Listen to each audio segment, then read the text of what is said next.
Pour ce 5e EdTech Forum consacré à la transformation digitale des métiers et à la nécessaire adaptation de l'offre de formation. J'ai le plaisir de vous accueillir au nom de mon patron, Benoît Huc, directeur de l'Agence du numérique. Alors juste 2-3 petits mots d'introduction. Vous le savez peut-être ou pas, dans le cadre de cette législature-ci, un plan du numérique a été mis en place. Ce plan s'appelle Digital Wallonia. Donc Digital Wallonia, c'est 3 choses. C'est le nom de la stratégie numérique wallonne. C'est une plateforme collaborative, donc digitalwallonia.be, collaborative parce qu'elle est co-alimentée par l'ensemble des acteurs du développement numérique wallon. Et puis c'est aussi une marque. Et donc ici je porte la marque, j'ai un petit pins Digital Wallonia. Et quelque part c'est une marque qui est une invitation à fédérer les initiatives wallonnes autour du numérique, donc hashtag Digital Wallonia, c'est une manière aussi de faire connaître vos initiatives et d'en assurer la diffusion et la promotion. Alors dans ce plan du numérique Digital Wallonia, il y a 50 mesures ventilées selon 5 axes, dont un axe relatif au talent, au développement des compétences, à l'éducation, à la formation. Et dans ces 11 mesures éducation-formation donc du plan du numérique, il y a une mesure qui concernait la prospective métier. Alors cette prospective métier, elle est évidemment menée par l'ensemble des acteurs de l'éducation et de la formation, mais elle est principalement prise en charge par la cellule prospective métier du Forum, donc la MEF, et c'est en étroite collaboration avec la MEF que nous avons concocté le programme de cette matinée, qui j'espère va alimenter vos réflexions et vous donner des pistes pour faire évoluer l'offre de formation de vos institutions respectives. Alors sans plus attendre, je vais céder la parole à David Pierroux, qui est chef de projet prospective métiers et compétences au Forum et qui va introduire brièvement, juste 5 minutes, la veille sectorielle et technologique. Voilà. Est-ce que ce free? Oui, il fonctionne. Merci Pascal. Je vais me lever aussi, c'est plus sympathique de déambuler devant que de rester assis. Voilà. Bien, bonjour à tous. Donc, comme Pascal disait, je m'appelle David Pierroux. Je suis chef de projet prospective métiers compétences au Forum, au service veille, analyse et prospective du marché de l'emploi du Forum. Alors, très brièvement, le petit rappel, le Forum, c'est le service public de l'emploi et de la formation en Wallonie qui offre une série de services aux demandeurs d'emploi, aux entreprises, et nous fournissons également à peu près 250 formations, ce qui représente plus ou moins 120 000 personnes formées, enseignants, étudiants, demandeurs d'emploi et travailleurs, toutes au long de l'année. Alors, donc je suis là pour vous parler de la prospective. Bien, la première chose à savoir, c'est que le travail prospectif que nous menons au Forum est relativement récent. Nos premiers travaux ont été publiés en 2013. Alors pourquoi, tout d'un coup, en 2013, on s'est mis à faire des travaux prospectifs? Je dirais que c'est le complément de trois choses. La première chose, c'est un intérêt pour la prospective elle-même. Par définition, en une phrase très résumée, la prospective, c'est anticiper le futur pour agir, pour prendre des mesures dans le présent. C'est une discipline relativement récente puisqu'elle s'est fortement développée dans les années 50 et on a vu dans les années 50, donc 60, 70, surtout 70-80, des entreprises commencer à s'intéresser à cette discipline-là pour donner des grandes orientations stratégiques à l'évolution de leur activité économique. Ça a donné de plus ou moins bons résultats, plutôt bons en l'occurrence. Et donc à partir de là, a commencé à se poser la question, mais tiens, est-ce que cette discipline, on ne pourrait pas l'employer pour le marché de l'emploi au niveau notamment des métiers. Et ça se traduit concrètement par l'idée de voir est-ce qu'on ne peut pas anticiper les évolutions de métiers et des compétences, et à partir de là, intégrer ces évolutions dès à présent dans les formations. L'idée est, ça dépend des secteurs et ça dépend des formations, mais qu'il y a toujours un petit retard, plus ou moins 5 ans, entre les compétences auxquelles on forme dans les formations et les besoins des entreprises en termes de compétences des travailleurs. Donc voilà, là il y avait quelque chose certainement d'intéressant, une réflexion à mener, un réel intérêt. Ça c'est la première chose. L'intérêt est là, mais pour pouvoir transformer l'essai, il faut un outil adéquat. Alors cet outil, il a été développé dans les années 2000, plus précisément, donc il y a eu plusieurs versions, et la version que nous utilisons actuellement, elle a mis, je pense, 4 ans à être développée, c'était de 2009 à 2012. Cet outil qui s'appelle Ability to Perform, qui a été construit en partenariat avec des centres de recherche publics, des centres, des ministères publics de formation et de l'emploi de France, du Luxembourg et en Belgique, en Wallonie. Donc beaucoup de réunions, beaucoup de réflexions pour aboutir à un outil qui nous permet d'analyser en profondeur des métiers.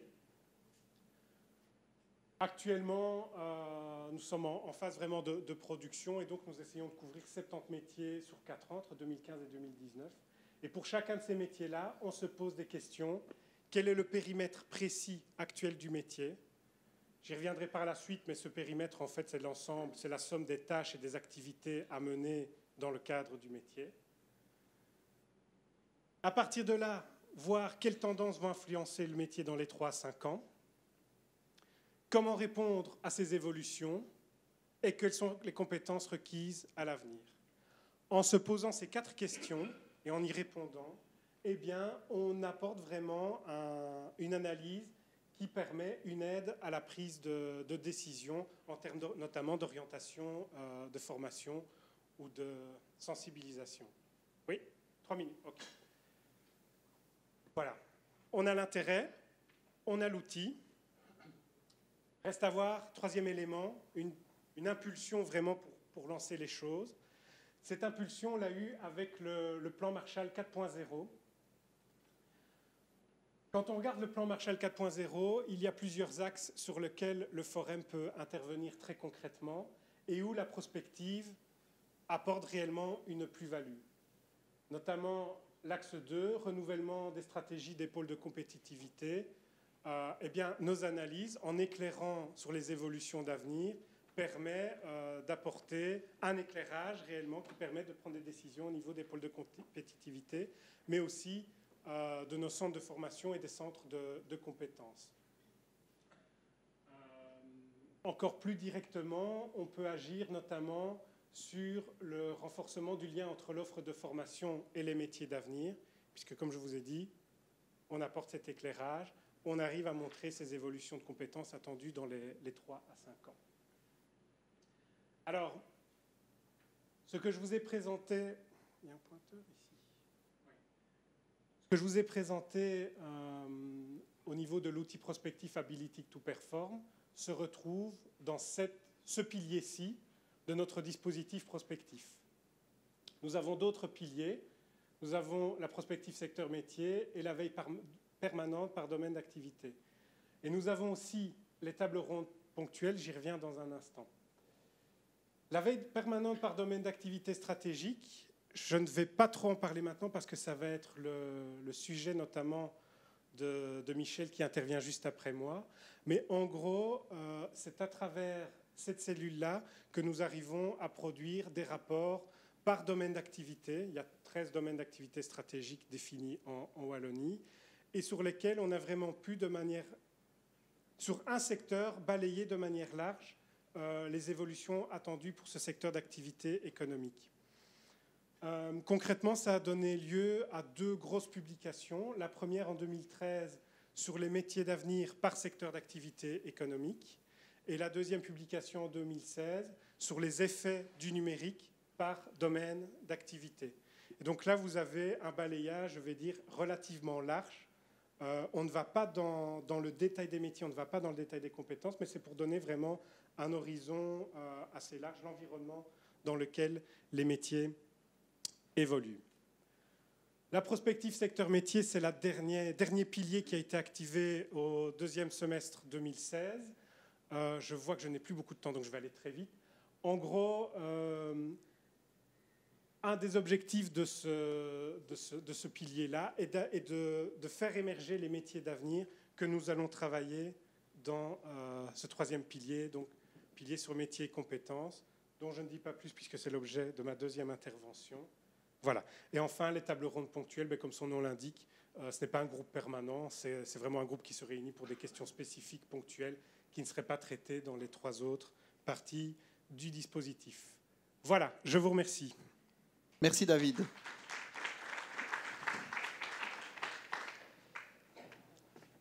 Alors, petit détail pratique, mais qui n'est pas qu'un petit détail, les orateurs doivent s'exprimer à partir du PC pupitre.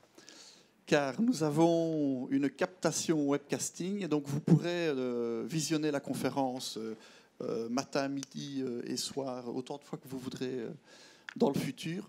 Et donc voilà, pour la captation, c'est mieux de rester au pupitre.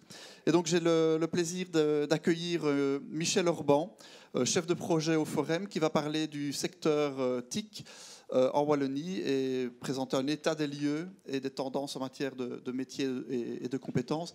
Et donc c'est un gros morceau du programme que nous attendons avec impatience. Michel. Merci Pascal.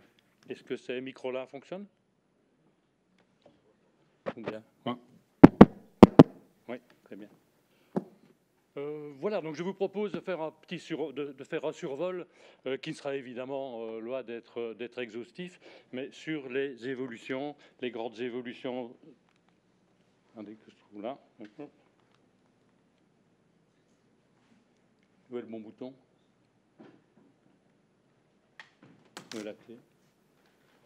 C'est pas l'écran qui est sensible. Bon ben. Voilà, ça va. Bon, un clavier, c'est pas mal, ça reste encore une technologie actuelle. Bien, donc ce que je vous propose, c'est de faire un survol des grands axes d'évolution technologiques, disons, récentes ou déjà un petit peu plus anciennes, mais qui sont intéressantes dans la mesure où elles ont un impact ou elles sont même une condition pour le développement d'un certain nombre d'activités économiques, culturelles, et pour le développement aussi de l'emploi dans ces domaines-là. Donc pour chacun de ces thèmes, je vais essayer donc de brosser rapidement le cadre, les tendances en termes de marché, en termes d'évolution, quelques enjeux. Merci, la petite flèche là, merci. Quelques enjeux, et puis en regard de cela, de relever quelques impacts ou éléments importants en termes de métiers et d'évolution des métiers et de besoins en compétences. Et puis, si j'ai le temps, si je ne m'occupe pas trop le temps avec la première partie, quelques indications sur le marché de l'emploi dans le secteur des technologies de l'information et de la communication, avant de passer la parole au suivant, mais ça devrait être pour dans plus ou moins 35 minutes. Donc, commençons par ces grands axes d'évolution TIC.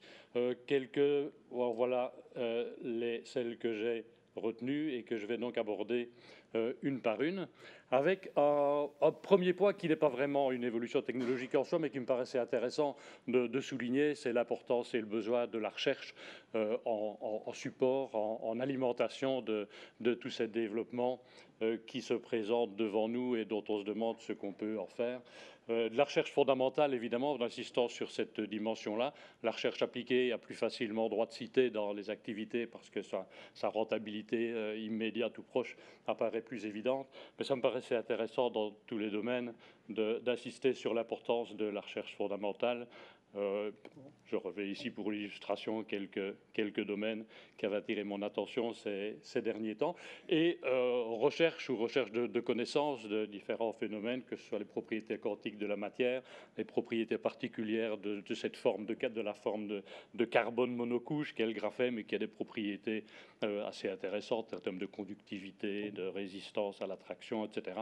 Ou dans d'autres domaines, l'utilisation qu'on peut faire de la compréhension de ces des propriétés extrêmes de la résistance de ces tardigrades. Vous connaissez peut-être ces petits oursons d'eau qui ont la particularité de résister à des conditions extrêmes de température, de chaud, de froid, d'acidité, de sécheresse, et comprendre ce qui, dans leur mécanisme biologique, leur permet de résister ainsi à un intérêt qui peut devenir pratique. Voilà. Donc c'était insister sur, en termes de métier, donc le besoin de susciter, le besoin de chercheurs et le besoin évidemment des moyens pour développer une activité de recherche importante. La Belgique pour ça se situe dans le peloton des pays développés, mais est loin derrière les pays leaders en la matière, que sont le Japon, l'Israël ou la Corée, qui sont quasiment au double d'investissement en termes de PIB.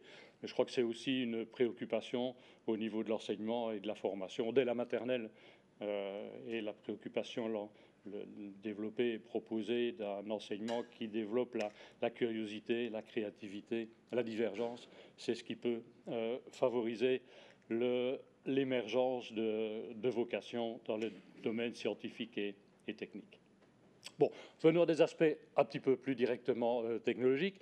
Ici, ce n'est pas vraiment une évolution technologique, c'est plutôt une question de cadre, de support nécessaire pour le développement d'activités qui, aujourd'hui, de plus en plus, nécessitent des infrastructures de télécommunications performantes et un besoin une augmentation des besoins en bande passante qui sont de plus en plus marqués au moment où Internet devient un canal non seulement de communication, mais d'exploitation de beaucoup de produits, de services dans tous les domaines. Au moment où les téléchargements de vidéos, d'images occupent 50% quasiment de l'Internet, c'est un élément important. Par rapport à ça, la Belgique et la Wallonie ont plutôt été bien câblés jusqu'à présent, mais aujourd'hui, ce que vous constatez, c'est un retard sur la technologie télécom qui apparaît de plus en plus nécessaire pour pouvoir répondre à l'augmentation de bandes passantes, des besoins en bande passante, c'est la fibre. Et en particulier la fibre jusqu'au domicile, ou la fibre, donc la Fiber to the Home, à la FTTH, ou la fibre jusqu'à la boîte, jusqu'au boîtier qui est en bas de votre rue, distribue jusque chez vous la bande passante. Et donc là, la Belgique est très en retard. Elle n'apparaît même pas, elle est à moins de 1% de FTTH fin 2016, alors que dans l'Union européenne, c'est en train de se développer à grande vitesse. Donc là, il y a l'impulsion politique. Il faut espérer notamment que l'axe aménagement numérique du territoire, dans le master planning de Wallonie, va favoriser le développement et peut-être au-delà des annonces, des indicateurs annoncés par un opérateur comme Proximus, pour que les investissements qu'il annonce pour les prochaines années ne mènent à 15 ans qu'à 50% de FTTH. Donc c'est un élément d'infrastructure tout à fait important et qu'il faudra soutenir en termes de métier, évidemment. Ces développements-là, ça devrait faire place à plus différentes familles de métiers.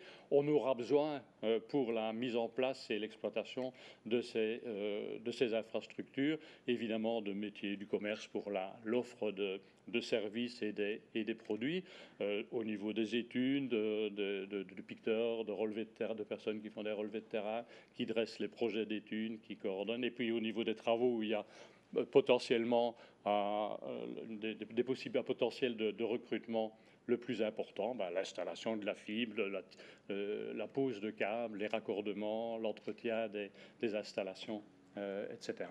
Et puis alors, sans doute, et c'est ce qu'on verra aussi de manière assez transversale, en fait des compléments de formation pour des profils traditionnels des télécoms, des professionnels des télécoms et des réseaux, avec des ajouts de compétences, fibres plus spécifiques.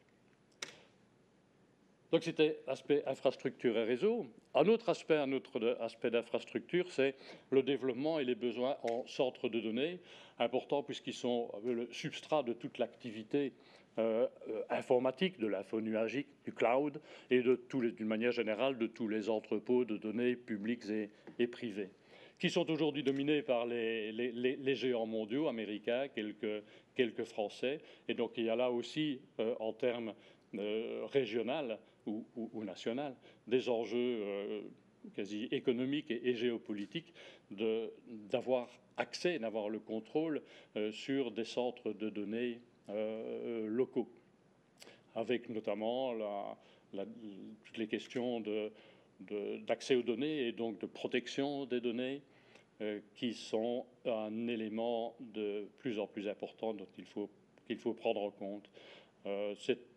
Donc sur ce sujet-là, il y a relativement peu de centres de données, et ici en Belgique et en Wallonie, malgré les efforts faits au niveau de la région wallonne pour attirer et pour accueillir d'ailleurs quelques centres de données importants. Mais là, il y a aussi un déséquilibre interrégional, puisque c'est une minorité de centres de données qui se trouvent en Wallonie par rapport à l'ensemble du pays. Et en termes de métiers, compétences de ce développement-là, je reprends les conclusions et les observations des rapports des consultants Roland Berger, qui ont mis leur rapport à la région Wallonne il y a 1 an et demi, et qui constatent en fait cette absence ou ce manque d'un écosystème local, régional, qui puisse prendre en charge toute la chaîne de valeur centre de données, depuis la conception jusqu'à son exploitation, sa maintenance, avec là les besoins qu'on devrait y retrouver dans les différents métiers et compétences de toute cette chaîne, depuis l'architecture, la conception en termes de réseau, d'architecture de centres de données, les ingénieurs et techniciens dans les différents domaines qui permettent le déploiement et l'utilisation des centres de données, sans oublier évidemment l'offre commerciale de ces centres de données. Autre point, le machin dont on parle un petit peu partout, le big data, les mégadonnées, qui sont ce phénomène dont on parle à partir du moment où on doit, où on veut, où on souhaite utiliser, exploiter, que ce soit des grands volumes de données, que ce soit une grande variété de données différentes, pas seulement des données numériques, du texte, de la vidéo, de l'image, etc., ou que ce soit aussi le besoin d'utilisation, d'exploitation de manière très rapide, en temps réel, pour donner des réponses aux questions que l'on se pose. Alors, pourquoi le big data? Parce que les capacités en mémoire des centres de données, justement, le permet, parce qu'on peut, et dans une certaine mesure, un petit peu comme quand on a une grande maison et un grand grenier, ça peut toujours servir. C'est peut-être une explication à l'existence du big data. J'aime bien la phrase d'un historien des sciences, Dizon, canadien ou américain, je ne sais plus, et qui dit le big data, c'est ce qui se produit quand le coût de conservation des données est inférieur au coût de la décision de leur destruction. Maintenant, à côté de ça, il y a peut-être quand même d'autres utilités. Donc, pourquoi, en 2 mots, voilà, l'utilisation des données, c'est d'une manière générale, c'est des outils d'aide à la décision. C'est un peu le développement. Ce n'est que le développement ou l'enrichissement de processus qui existent déjà ou qui existaient déjà, tous les processus, disons, d'informatique décisionnelle, c'est-à-dire l'exploitation d'informations pour guider les décisions, les processus de production, les mécanismes de décision dans les entreprises, de tous les organismes de toute nature. Le big data, c'est surtout, on a vu surtout son développement dans le domaine du commerce, du marketing, mais c'est l'utilité apparaît aussi dans les domaines les plus variés et sans doute dans tous les domaines de production industrielle. Il y a là un potentiel d'utilité de l'analyse des données qui est en train d'apparaître, et évidemment tous les domaines où nous sommes intelligents, n'est-ce pas, la maison intelligente, la cité intelligente, l'auto intelligente. Alors, donc, en termes, c'est un élément important parce que en termes de marché, c'est quelque chose qui se développe, qui représente un marché en termes économiques très important. Il fait partie des SMACs. Les SMACs, alors les SMACs, c'est quoi? Si vous avez entendu parler de ça, en fait, c'est les 5 sous-secteurs, disons, qui aujourd'hui apparaissent avec un potentiel de développement qui est encore significatif. Donc, pour 2007, certains estiment un potentiel de développement autour de 15% donc du développement de ces activités-là. C'est ce qui concerne le social, les réseaux sociaux, le S, le premier S, le M pour le mobile, on y reviendra tout à l'heure, A pour l'analyse des données, le big data, C pour le cloud, donc le développement de toute cette informatique dans les nuages, et le S pour la sécurité, la cybersécurité. Ces 5 marchés qui sont en développement et donc avec les besoins qui sont afférents.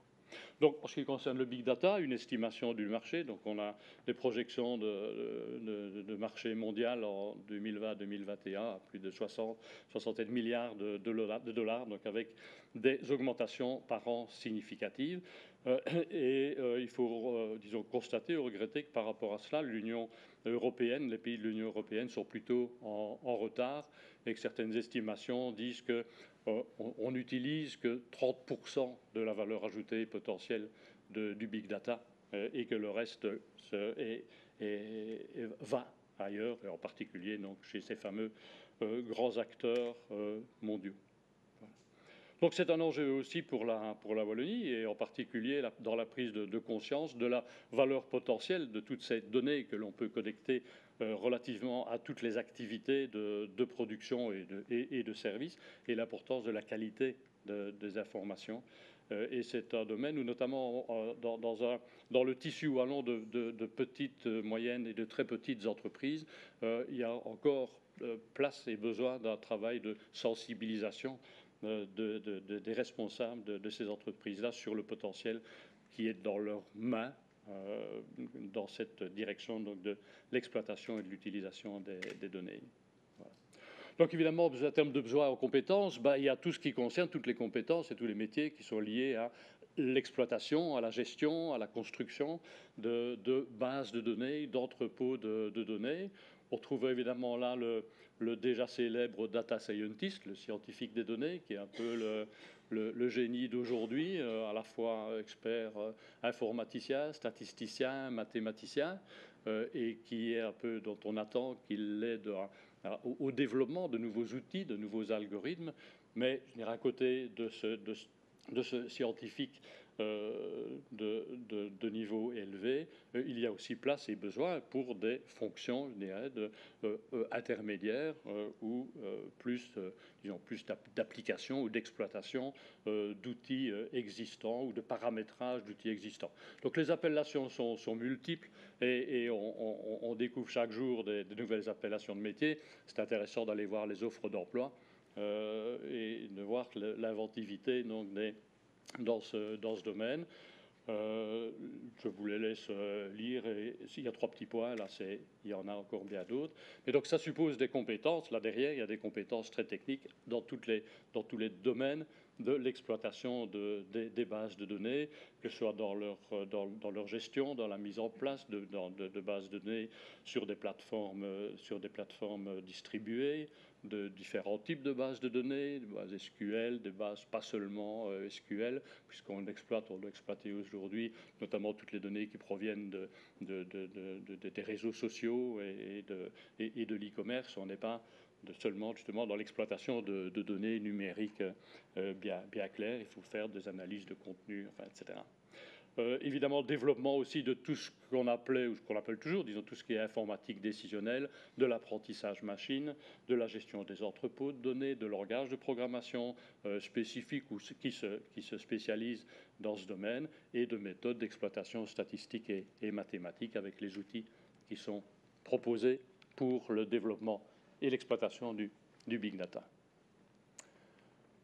Alors, autre chose dont on parle beaucoup et qui est en train de se développer, qui représente aussi un marché important, c'est le fameux Internet des objets. qui fait qu'aujourd'hui, de plus en plus, nous portons, nous voyons, nous transportons des objets qui sont équipés de capteurs et qui permettent de renvoyer des informations à des serveurs exploités via des centres de données et du big data et de l'analyse de données, des informations d'ordre divers sur notre activité, notre géolocalisation ou l'activité et l'utilisation d'outils, de machines, etc. C'est donc une source de mégadonnées, c'est donc une source de big data important qui est absolument en expansion. Et on estime que, alors qu'aujourd'hui on est en dessous d'une dizaine de milliards d'objets connectés de par le monde, la plupart étant d'ailleurs des objets assez classiques, déjà classiques comme des smartphones, des PC, des tablettes, etc. Donc c'est en train, donc la nature des objets connectés est en train de se démultiplier et on devrait arriver sur les estimations à 30, 40, 50 milliards d'objets connectés dans le monde dans les 5 à 10 ans. C'est évidemment d'abord dans les secteurs, disons, technologiques ou techniques que ces capteurs sont utilisés, mais c'est en train de se répandre et de se diffuser dans un nombre de plus en plus grand de secteurs d'activité, de production. Vous avez peut-être sur vous des vêtements qui sont équipés d'ailleurs de puces qui sont destinés à pouvoir être détectés et éventuellement renvoyer des informations. Donc l'Internet des objets, c'est évidemment une source d'utilité. A priori, d'abord, en principe, pour le client, qui permettra à votre frigo de commander directement vos courses de la semaine à votre supermarché en ligne préféré.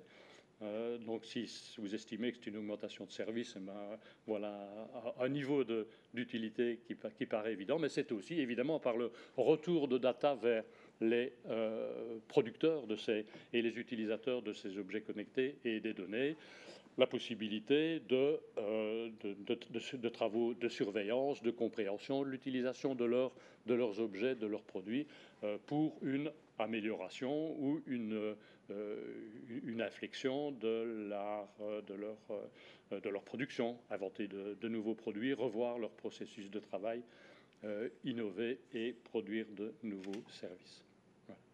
Voilà. J'étais étonné de voir qu'il ne faut pas...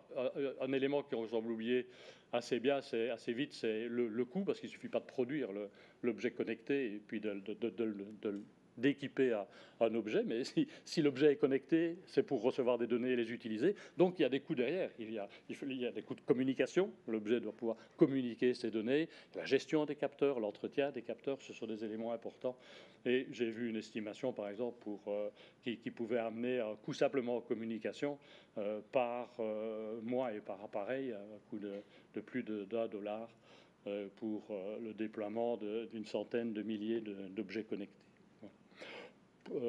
Élément qui peut avoir un impact sur les compétences techniques là derrière, c'est aussi dans ces objets connectés, il y a différents types de connexions. La majorité des objets connectés ne sont pas en communication directe par Internet ou par satellite avec les serveurs qui leur sont destinés, mais sont en majorité utilisent une communication à courte portée vers un petit serveur local, vers le boîtier domestique par exemple, et puis c'est redistribué de manière ponctuelle par la suite sur d'autres réseaux. Donc il y a différents types de modes de communication. Des enjeux qui paraissent importants aussi à ce niveau-là, c'est l'aspect donc multiplication des données, donc aussi l'enjeu de qu'est-ce qu'on fait de ces données, donc la protection de la vie privée. Et donc là, on rejoint les enjeux qui sont pris en compte par une nouvelle réglementation européenne, le règlement général de protection des données, qui va être mise en œuvre à partir de l'année prochaine, d'ici un an. Et qui devrait inciter, en tout cas, tous les États et tous les partenaires à prendre en compte de manière peut-être plus forte ces enjeux de société, mais aussi de technique et de sécurité, notamment parce que les objets connectés sont aussi une source de grands risques de vulnérabilité. Apparemment, les objets connectés ne sont pas tous conçus de manière très prudente en termes de risque d'intrusion, et il y a là un risque de cybersécurité. Les objets connectés risquent d'être des points d'entrée très insécurisants par rapport à la stabilité des systèmes de communication mondiaux. Donc c'est évidemment la Wallonie, comme tous, c'est évidemment au cœur de ces défis-là.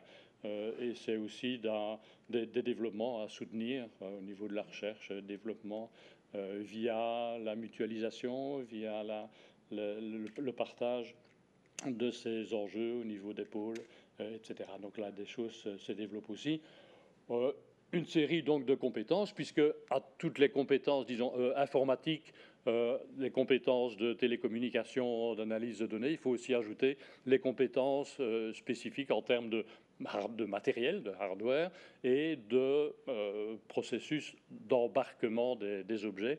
Donc là, dans les différents profils qui sont appliqués, l'ajout, le besoin de compétences supplémentaires pour prendre en compte les spécificités de l'utilisation et de la mise en œuvre de l'Internet des objets.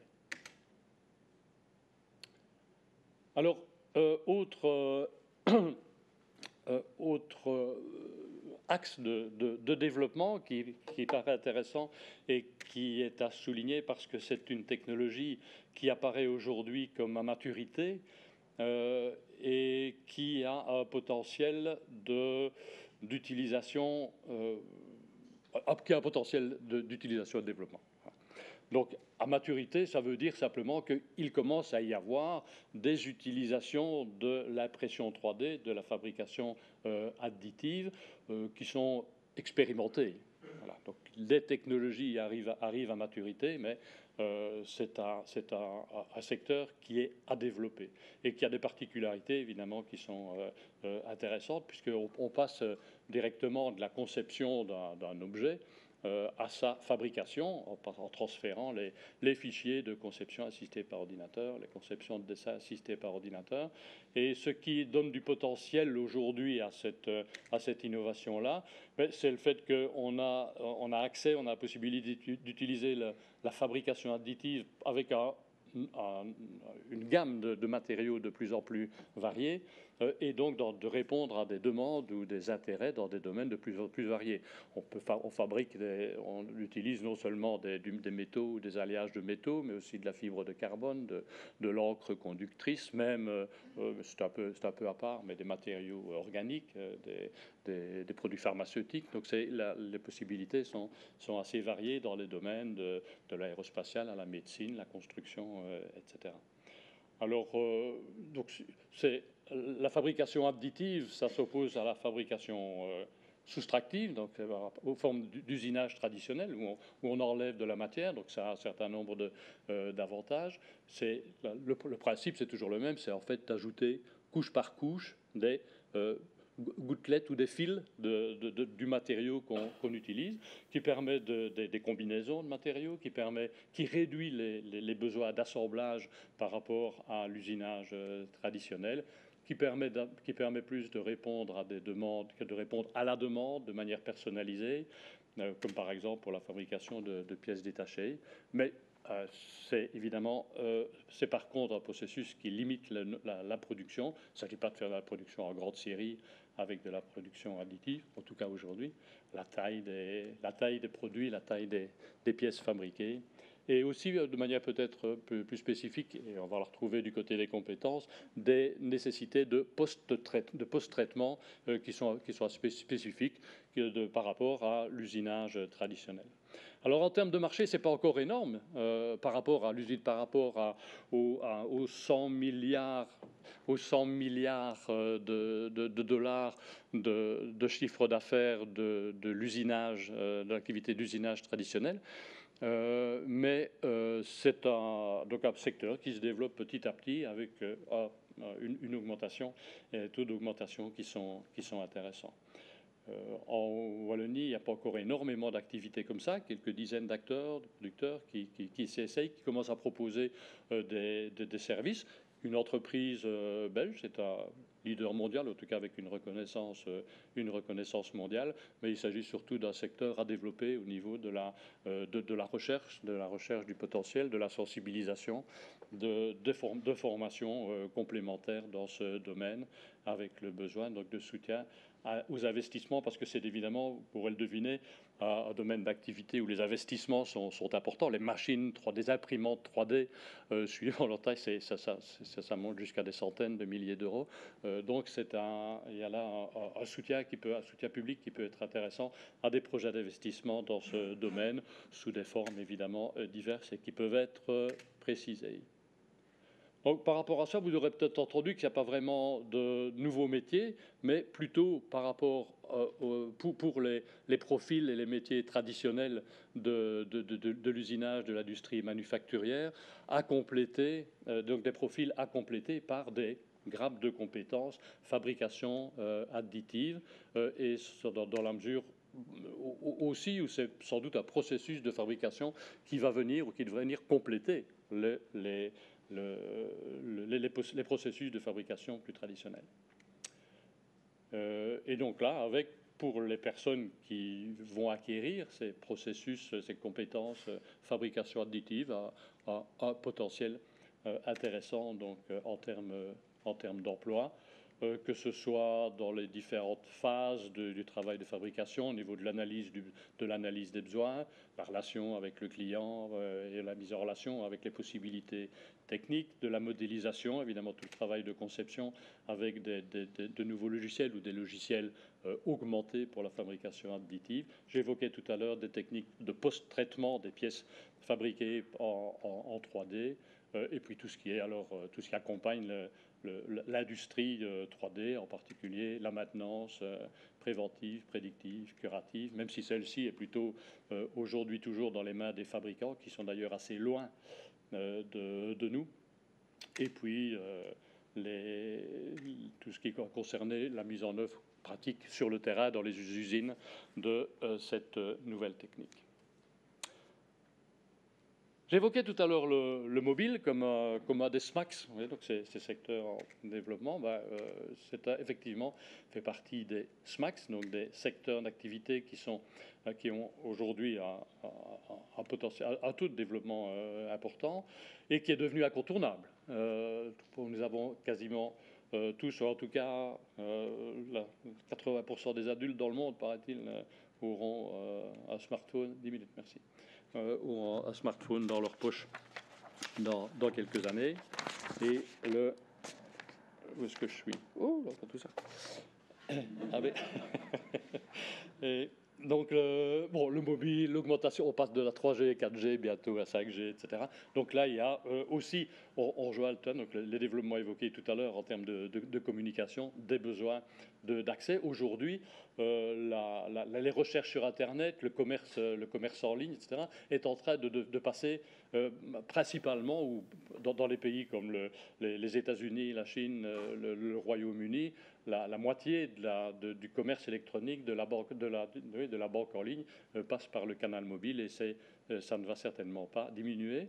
Donc là, il y a quelques enjeux donc, pour de la prise en compte des caractéristiques de cette utilisation mobile par les consommateurs. C'est le fait que l'utilisation du mobile, vous ne passez pas une demi-heure dans une consultation. On fait beaucoup de consultations par jour, mais qui ne durent pas très longtemps. Donc pour ceux qui sont de l'autre côté du téléphone, l'enjeu, c'est de vous capter pendant que vous y êtes et de vous faire pousser de vous faire cliquer sur le bon bouton avant que vous alliez voir ailleurs. En termes d'enjeux, il y a un enjeu économique important, c'est que pour nos entreprises aujourd'hui, c'est de plus en plus essentiel d'être présent sur ces canaux de communication. Et donc là, il faut accompagner et favoriser la transformation digitale de nos entreprises. Et on va retrouver évidemment aussi, comme c'est des sources de données, les enjeux de respect de la protection des données comme enjeux, disons, plus sociétaux. Alors le mobile, en termes de métier et de compétences, une chose à dire, c'est plus une spécialité. On ne parle plus aujourd'hui de développeur d'applications mobiles. Le mobile est devenu partie intégrante du développement logiciel, du développement informatique. D'ailleurs, si vous avez remarqué que si vous connectez à votre net banking ou votre e-banking, vous avez la même interface que vous arriviez avec votre téléphone ou sur votre ordinateur.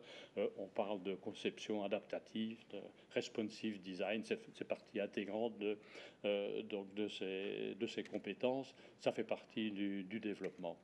Et donc aussi de toutes les méthodes de développement qui permettent ou qui ont pour but d'être le plus rapidement sur la balle et de pouvoir réagir aux besoins immédiats des services proposés.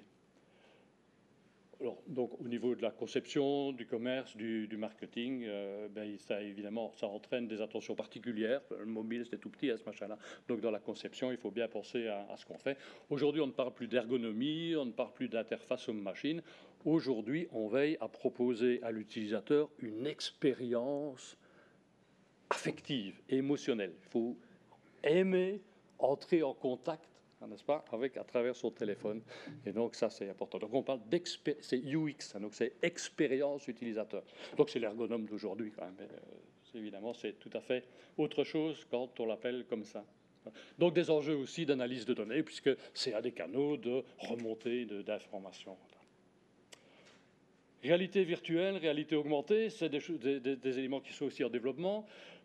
C'est pas la même chose, la réalité virtuelle et augmentée. La réalité augmentée, donc c'est lorsque, dans un environnement en général informatique, sur un écran de quelque nature qu'il soit, on vient ajouter des données qui viennent, par exemple, de l'analyse du big data, ce qui fait que quand vous êtes à Florence et que vous êtes sur la piazza, je ne sais plus comment, et que vous cherchez le McDonald's tout près, vous voyez apparaître le petit logo de McDonald's loin à l'extérieur de la ville. Et puisque les Florentins ont refusé, enfin je ne sais pas si c'est toujours le cas, mais les Florentins ont refusé le fast-food tout près de chez eux. Alors, 5 minutes. Donc, réalité augmentée, ok, c'est ça. La réalité virtuelle, là, on est plus dans un environnement d'immersion, d'expérimentation, donc d'immersion, dans une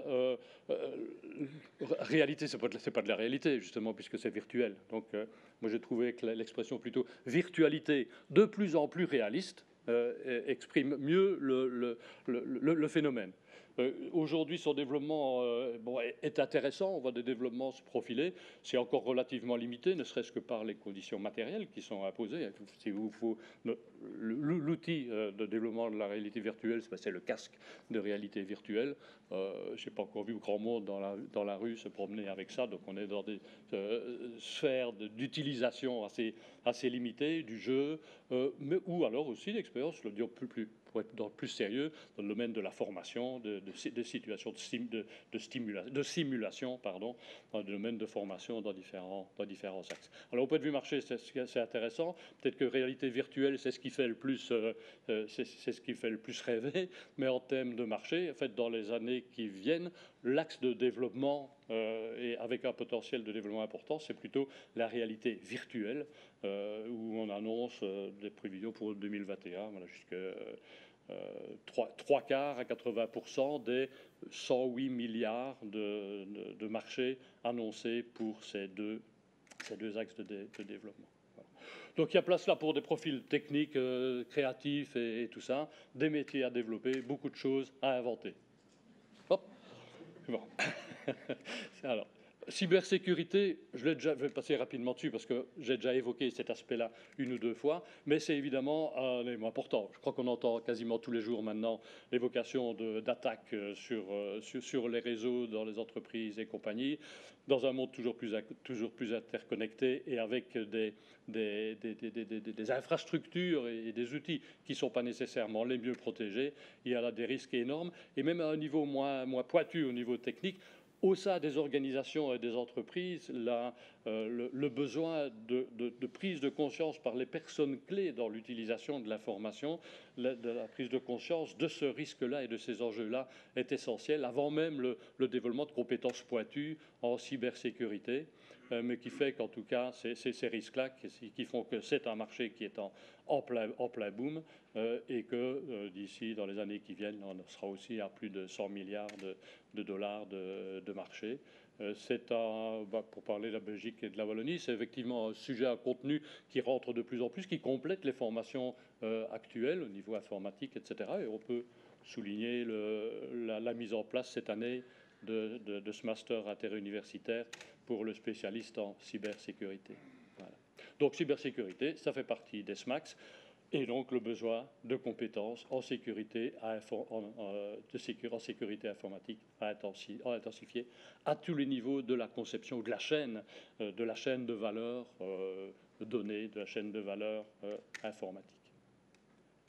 Droit des données, je passe encore plus vite dessus, puisque je l'ai déjà dit. Donc là, c'est la question, les données, c'est bien beau, mais est-ce que j'ai le droit de faire ce que j'en veux? Est-ce que c'est légal? Donc, prise en compte, évidemment, des lois sur le droit à la vie privée, sur la propriété intellectuelle, le respect des normes de toutes sortes, et l'attention aux directives européennes qui essayent de mettre un petit peu de forme là-dedans.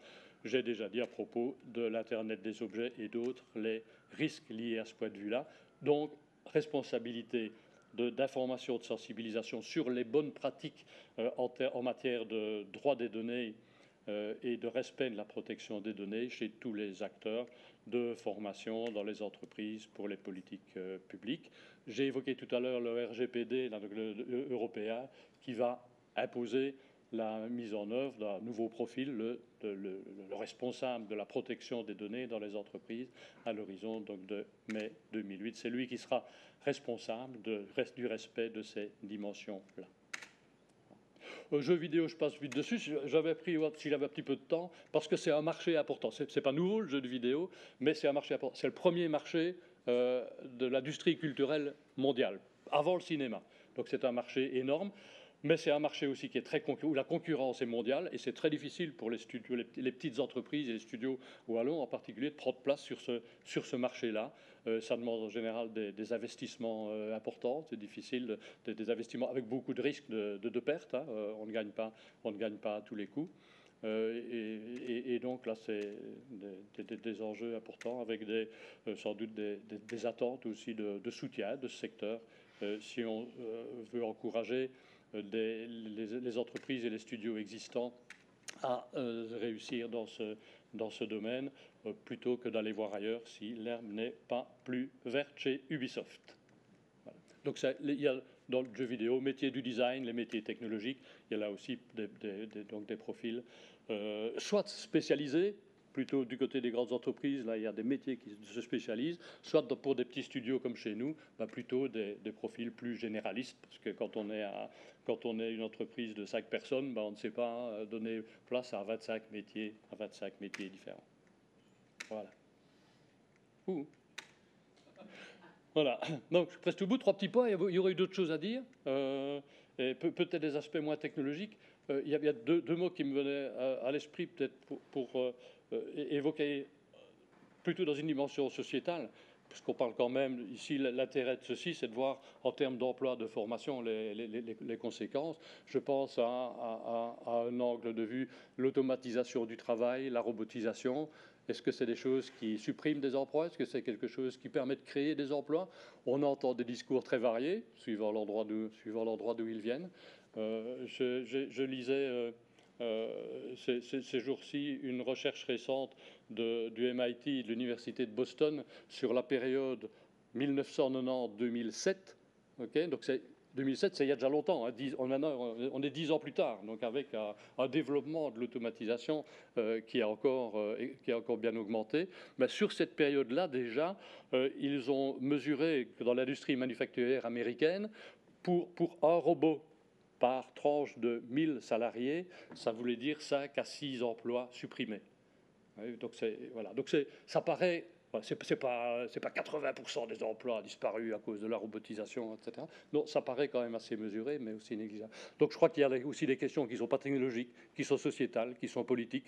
Si l'automatisation du travail amène des développements, amène à de la production de richesse, la question c'est comment est-ce qu'on redistribue cette richesse-là, où est-ce que cette richesse-là atterrit. C'est une question évidemment qui dépasse juste la veille technologique, mais qui me paraît peut-être intéressante d'un point de vue plus global, et avoir un autre aspect aussi par rapport à l'emploi et à l'organisation du travail, je pense, et qui est un impact assez direct et immédiat du développement des technologies, de ce que permettent les nouvelles technologies, notamment par les réseaux sociaux, les plateformes. Je pense à des phénomènes disruptifs comme l'ubérisation qui ont pour résultat, tel que c'est utilisé, de déréglementer des professions, de créer des catégories de sous-salariat. Quand on voit par exemple qu'un chauffeur Uber travaille pour à peu près 3,50 € de l'heure, on peut se poser des questions sur l'utilité sociale de certaines technologies. Encore une fois, ce n'est pas les technologies qui sont en cause, c'est plutôt l'utilisation que l'homme en fait. Mais Homo sapiens nous a appris qu'il était capable de faire les choses bien pires encore. Alors, j'ai plus de temps, hein, non. Alors, secteur TIC wallon, je passe juste dessus. Un petit mot sur ce que ça représente. Ce que ça représente. En Wallonie, le secteur TIC, donc les services TIC, c'est à peu près 24 000 professionnels de TIC. Donc c'est, disons, d'informaticiens au sens large. Ce n'est pas tous les secteurs d'activité, télécom et compagnie. Là, on est dans les métiers informatiques. Donc c'est une estimation, parce qu'on n'a pas de statistiques, on ne sait pas combien de plombiers il y a en Wallonie. Hein. On fait une estimation sur base d'enquête, donc on a à peu près ça. Ce qui est intéressant ici, je pense, c'est de voir qu'il y a, donc les profils, c'est des personnes, des Wallons qui résident en Wallonie, donc qui sont des professionnels d'éthique, mais là, les entreprises wallonnes ne proposent que plus de 10 000 emplois en moins, donc il n'y a que 13 300 postes. Donc une grosse partie des professionnels, des informaticiens wallons vont travailler ailleurs, principalement à Bruxelles, évidemment. Et il faut dire aussi que donc, l'emploi TIC est sous-représenté en Belgique par rapport à la proportion d'emplois wallons. Donc l'emploi TIC ne représente que 1,4, représente seulement 10% et demi de l'emploi TIC belge, alors que l'emploi wallon, tout métier confondu, c'est un quart de l'emploi. Donc les TIC sont sous-représentés en Wallonie par rapport à l'ensemble du pays. Et le phénomène est elle-même, si on retrouve, mais si on globalise le marché du travail wallon et bruxellois, donc ça veut dire à peu près 45 500 professionnels, disons, de l'informatique globalement. Voilà.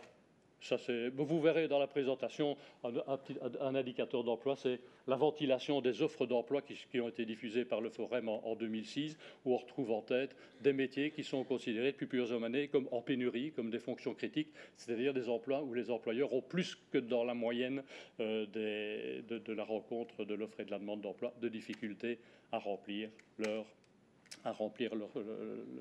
les postes. En guise de conclusion, pas beaucoup de nouveaux métiers, plutôt des métiers en évolution et en hybridation, avec des besoins de développement de compétences, de compétences numériques dans toute la population. Et là, j'anticipe sur la suite de la matinée, et ce sera développé tout à l'heure notamment.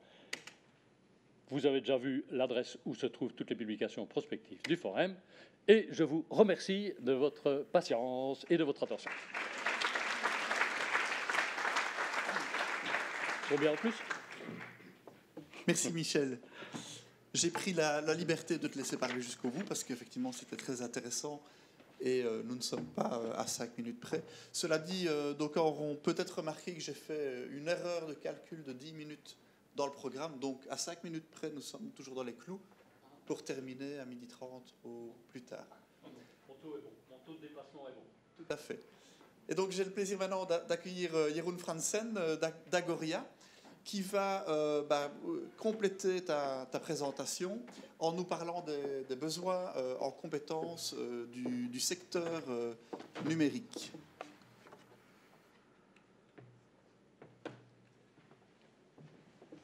Présentation numéro 3.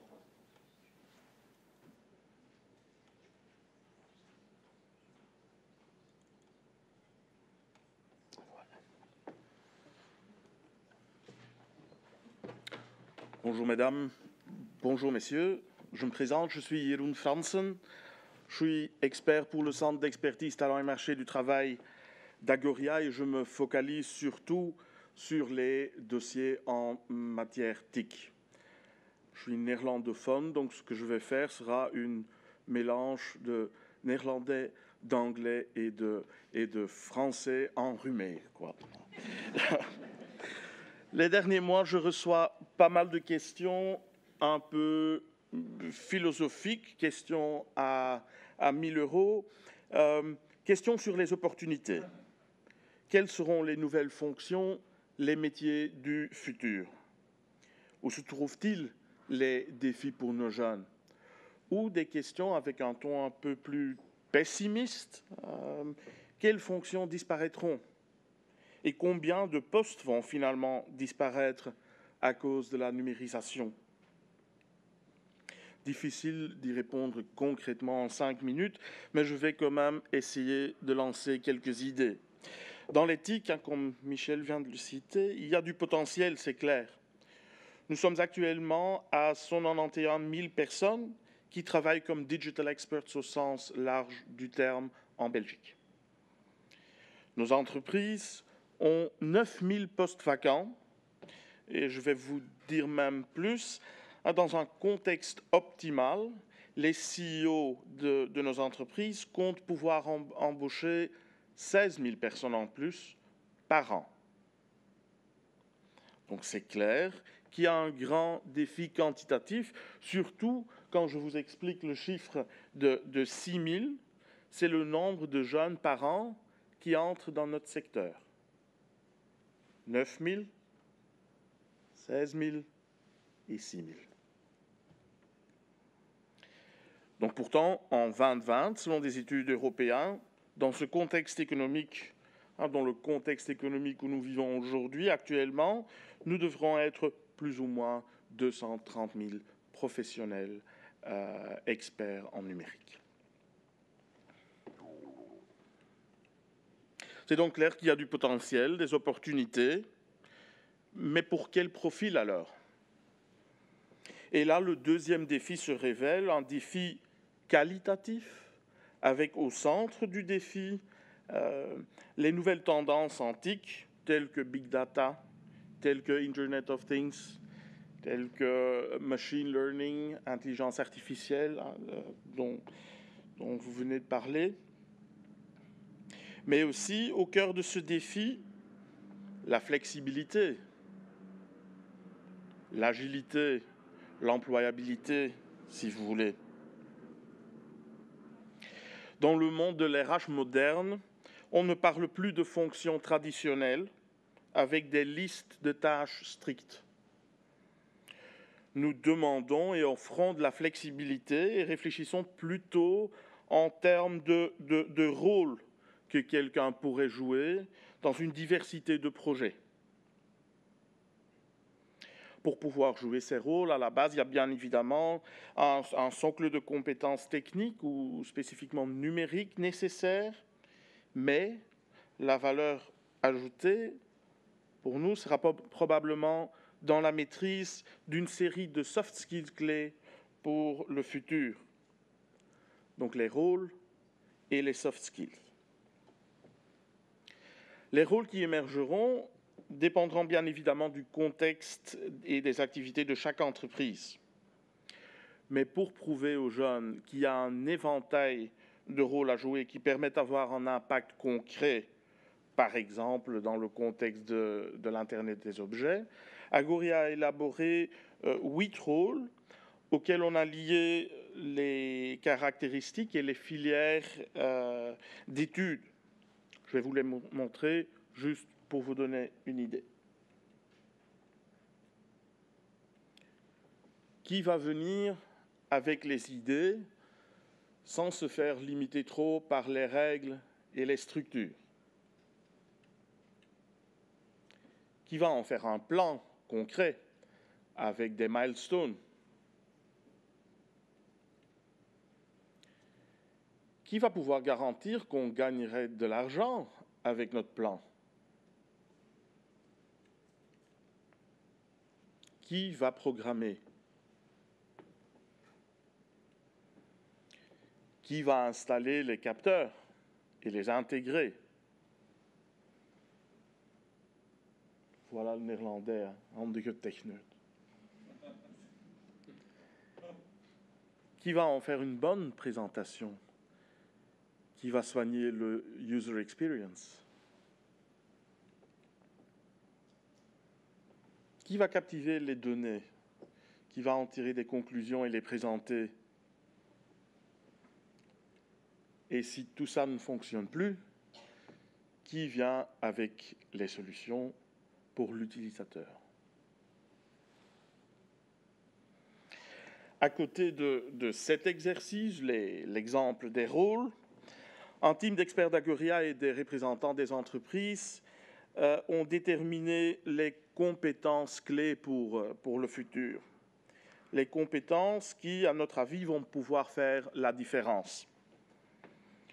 Remarque importante, cela ne veut pas dire que chacun doit maîtriser chaque de ces compétences. On demande de la polyvalence, on demande de la flexibilité, mais arrêtons de chercher le mouton à 5 pattes. Ceci dit, voici les Key Skills for the Future selon Agoria.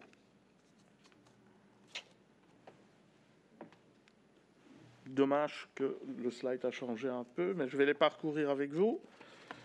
Je les ai ici quelque part.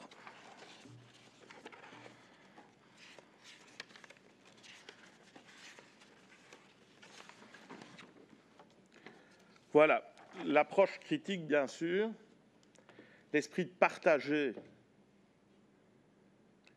de prendre sa carrière en main, d'être prêt pour tout ce qui est changement, d'être orienté vers la solution, de ne pas se faire limiter au niveau de ses pensées et du potentiel, mais dès qu'on a trouvé l'idée, de passer à l'acte de manière intelligente. Puis, ce qui ne figure plus ici sur le slide, il y a borderless communication. Pouvoir communiquer avec d'autres personnes en autre langue, autre culture, et pouvoir présenter, mais aussi visualiser. Borderless communication. Il y a encore digital and technical literacy. C'est évident qu'il y a une série de compétences numériques et de compétences techniques de base qui devraient être élaborées en détail, mais ici on parle plutôt soft skills. Puis il y a connectivity, comment se connecter dans un team virtuel, comment renforcer son réseau, le networking. Et le dernier, c'est taking care, prendre soin du planète, soigner son environnement, soigner ses clients et se soigner.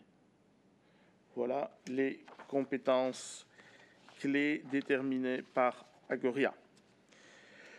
Finalement, comment assurer un développement optimal de ces skills et permettre aux jeunes de découvrir leur rôle préféré?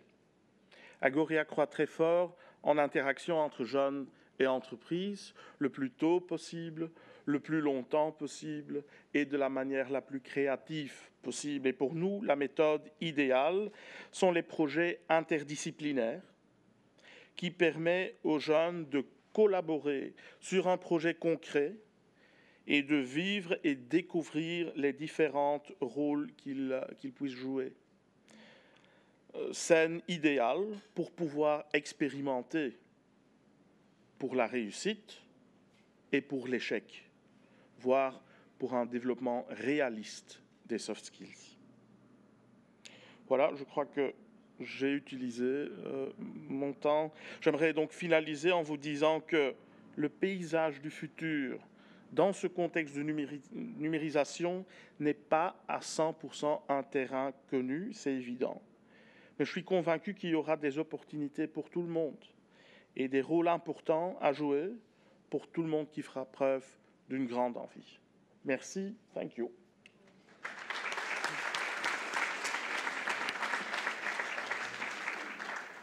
Un tout grand merci, Monsieur Franssen, pour ces inputs très, très intéressants.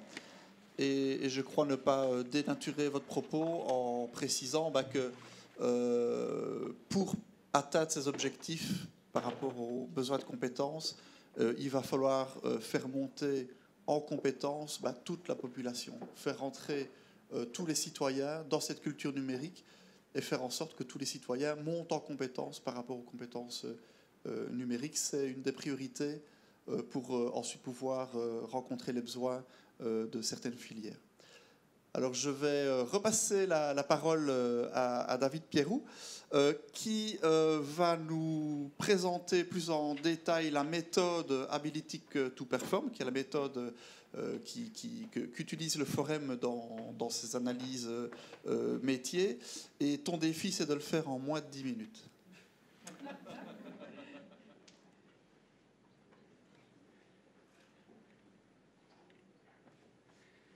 Voilà, donc comme Pascal a dit, moi je vais plus parler ici de la méthode en elle-même. Au niveau des résultats, il y a 2 interventions qui vont suivre, celle de Nathalie et d'Anne-Sophie, qui elles vraiment vont s'orienter sur les résultats.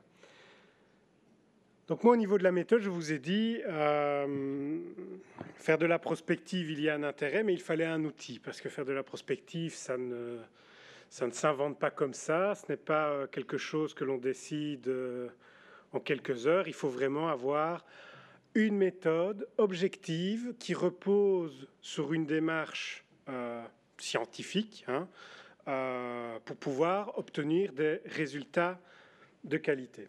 Et cette méthode, donc elle a été maturée plusieurs années, et c'est donc cette méthode Abilitic to Perform. Cette méthode a des objectifs généraux. Je vous ai dit, apporter un éclairage sur l'évolution d'un métier. Le plat principal, je vais dire qu'on essaie vraiment, avec cette méthode, c'est d'anticiper ses besoins en compétences pour des métiers d'avenir dans une perspective de 3 à 5 ans. Alors pourquoi 3 à 5 ans ? Simplement parce qu'au-delà, l'exercice devient... Autant essayer de découvrir alors avec une boule de cristal. Je veux dire, 3 à 5 ans, ça c'est un timing réaliste. Au-delà, ça devient vraiment un exercice extrêmement compliqué et hasardeux. Et nous espérons que les productions auxquelles nous arrivons permettent d'actionner des leviers en aval de possibles adaptations d'offres de prestations, voire de créer de nouvelles offres de formation. Alors, par métier d'avenir, on entend 3 grandes catégories. Il y a des métiers émergents, donc ce sont des métiers relativement récents. On en a déjà touché un mot, il y a le UX designer, ou alors on peut encore faire rentrer dans cette catégorie-là le community manager, qui est un métier qui se professionnalise depuis à peu près 10 ans. Voilà, voir des choses vraiment très très récentes, mais il faut quand même une base minimum pour pouvoir travailler. Des métiers qui connaissent une forte évolution, on en parlera tout à l'heure plus en détail avec Nathalie, mais c'est par exemple l'exemple du dessinateur en bâtiment qui, avec l'intégration de toutes les nouvelles technologies numériques et notamment du BIM, on peut quasi le renommer comme BIM modeler. Voilà, vraiment des très fortes évolutions du métier. Ou alors des métiers d'avenir parce qu'il y a une demande en besoin accru de main-d'œuvre qualifiée. Typiquement, le frigoriste. Ce n'est pas un métier spécialement où il y a d'importantes évolutions, quoique, mais sur lesquelles il est important de mener une analyse quand même en profondeur et d'apporter un éclairage tant les besoins en Wallonie sont criants. Alors, les analyses que nous menons se font au travers de 4 ateliers. Ce sont des demi-journées. Et elles réunissent à peu près 15 experts, parfois un petit peu moins, mais jamais beaucoup plus, des experts du métier, mais qui viennent de tout horizon professionnel. Et donc là, on va aller rechercher des gens qui travaillent dans le milieu académique, des formateurs, des gens qui exercent au quotidien le métier, des chefs d'entreprise où le métier est prépondérant. Bref, tous des gens qui ont une vision, une partie de la vision du métier tel qu'il est aujourd'hui et de la manière dont il va évoluer. Nous réunissons ce groupe et nous leur faisons, nous réalisons une animation et une série d'exercices qui sont assez systématiques. Et comme vous voyez avec les petites flèches, eh bien, en fait, chacun des exercices, chacune des étapes permet de travailler sur l'étape suivante. Alors, il y a 7 grandes étapes. Je vais les décrire brièvement. Il y a d'abord la validation de ce qu'on appelle le périmètre métier. C'est vraiment une étape clé. C'est la première chose que nous faisons et qui consiste vraiment à voir de quoi nous allons parler tout au long des ateliers. Comment cernons-nous le métier ? Quelles sont vraiment les grandes activités, les grandes tâches que l'on rencontre dans la plupart des cas pour exercer ce métier-là ? C'est un processus extrêmement important que nous réutiliserons tout à la fin, mais qui permet vraiment de cadrer sur quoi nous allons parler tout au long des ateliers. Ensuite, on commence le travail prospectif en lui-même. Et donc, on demande aux participants, par un brainstorming, de vraiment nous sortir toutes les tendances d'évolution qui gravitent autour du métier, selon une analyse Pestel, donc en suivant les évolutions politiques, économiques, sociétales, technologiques, environnementales, légales, qui tournent autour du métier. Et donc là, chacun dans son coin commence à remplir des fiches avec des évolutions qui se disent, oui, dans les 3 à 5 ans, il y a tel facteur, telle tendance qui va impacter le métier. Et donc ça nous produit, vous pensez bien, 15 experts, ils ont chacun 6-7 fiches, et bien on peut arriver entre, quand on retire les doublons, je dirais entre 25 et parfois 30, 40 facteurs, on est déjà une fois monté même à 80, 90, facteurs différents qui peuvent impacter le métier dans les 3 à 5 ans. Alors quand on a 30, 40 facteurs, c'est bien beau, mais c'est difficile de travailler sur tous ces facteurs-là. Donc on doit procéder à un choix, choisir les plus importants. On réalise alors des votes d'importance pour amener cette liste de facteurs à 20 facteurs. Et donc ce vote se fait par la distribution d'un pôle de points, d'une bourse de points. Et avec nos matrices, nous regardons un petit peu la mobilisation, la somme des votes et l'étendue. Tout ça pour sélectionner les 20 facteurs qui ne sont pas encore ceux sur lesquels on va travailler, mais les 20 facteurs sur lesquels on va commencer à mesurer l'influence de chacun des facteurs les uns par rapport aux autres. Et vous comprenez rapidement si je mets cette grille-ci. Donc c'est vraiment voir l'influence de chaque facteur les uns par rapport aux autres. Donc le facteur 1, comment il influence le facteur 2. Le facteur 1, comment il influence le facteur 3, et ainsi de suite. Vous comprenez qu'on se limite à 20 facteurs, parce qu'en procédant de la sorte, on demande déjà aux experts de remplir une grille de 380 cases. Si on était à 30 facteurs, on aurait une grille de 970 cases. Et si on faisait ça, je pense qu'à l'atelier 2, je n'aurais plus personne qui serait présent pour poursuivre le travail. Donc on se limite à ces 20 facteurs.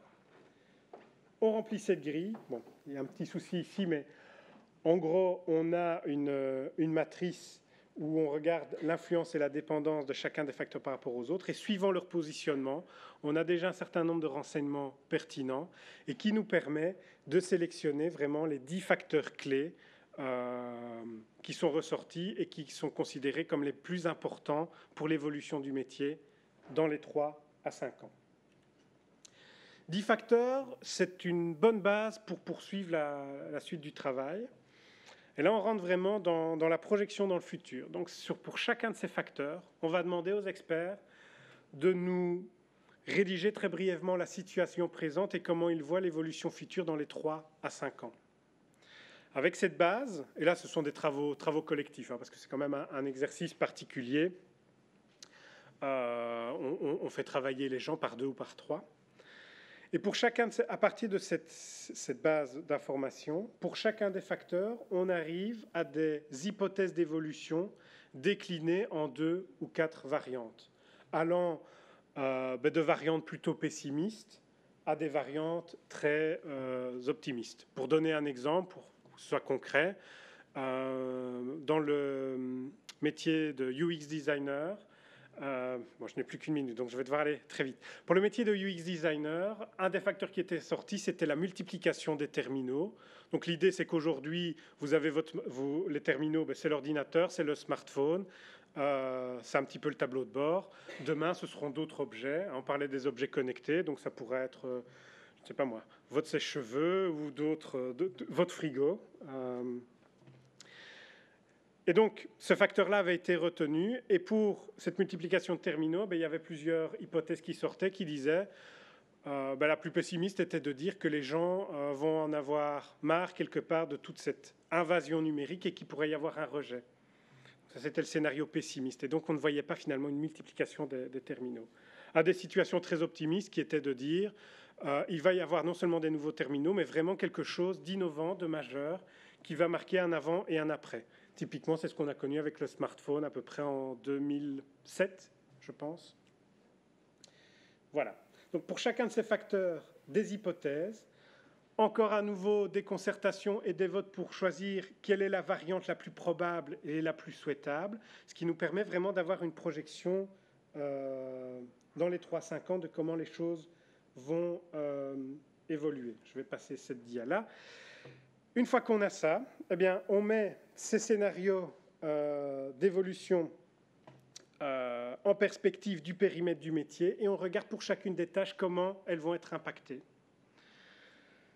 Ça nous permet ainsi de faire ressortir les 10 tâches les plus impactées et lors de la dernière séance, vraiment, là, les animateurs en profitent puisque c'est la dernière séance où nous avons les gens, à vraiment les presser, les questionner pour chacune de ces tâches qui sont ressorties, quelles sont les évolutions de compétences. Et donc, pour nous, une compétence, quand on parle de compétences dans le cadre de ce travail-là, il faut avoir un contexte donné, il faut indiquer les ressources mobilisées pour activer cette compétence et pour quels résultats attendus.